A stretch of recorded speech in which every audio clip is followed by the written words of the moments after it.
In January 2006, the O'Brien family from Terranure in Dublin went on a dream Caribbean cruise holiday.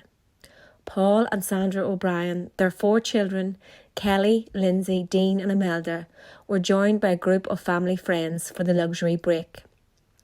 But on the 4th night at sea, tragedy struck, tearing the family apart.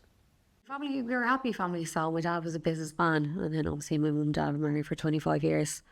So, we had a good life.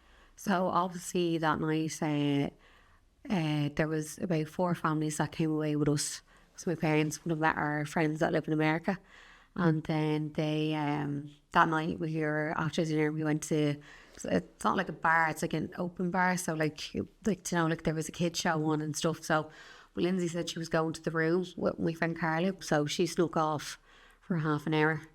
And then my dad noticed that she was missing, so obviously he never let us out of his sight. So he wouldn't let my sister drink. So he was quite angry when my other sister went to find him. My sister ended up pushing past the bouncer, and then they found my sister and brought her back to my dad because she could barely stand. But Lynsey's parents did their best to sober their daughter up before putting her to bed.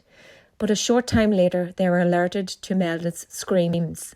Lynsey had fallen overboard from the balcony of her room. It took almost an hour for the ship to stop and return to the area where she had fallen, but no trace of the teen could be found. Yeah, so because I watched her fall, and then when she fell, she hit her head, and then smacked it off. You know, the lifeboats, if the ship is sinking, those ones.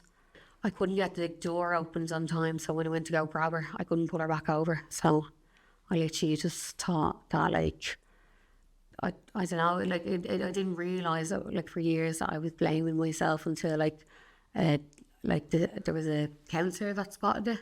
Oh, it broke our family apart, so obviously it split up their marriage, so they just couldn't cope with losing a child. So then I felt guilt because obviously I thought I could do more on the night that it happened. So I went to counselling. I dealt with a few things now, growing up, I'm not gonna judge my parents, or I took a load of drugs basically to cope with to cope with everything. And then I learned that that wasn't working, so I had to go separate from my family, go work on myself, put myself into counselling. Then I got into boxing, jiu-jitsu, set myself up a few goals. So then, these little fitness goals were helping with, my mentality. Obviously, my sister died when I was 12, and my dad died when I was 19. He committed suicide. I've gone through numerous different types of trauma, so I had to deal with my sister dying, my parents being separated, then watching my mum and dad fall apart, my dad with his mental health, being in mental institutions, and then obviously I suffered with my own mental health. So what I've learned all this is basically I started surrounding myself with people that inspire me. So obviously, I watch a lot of people on Instagram that have dealt with addiction and everything, and even growing up in trauma, you have to learn how to heal yourself first before you can actually help others.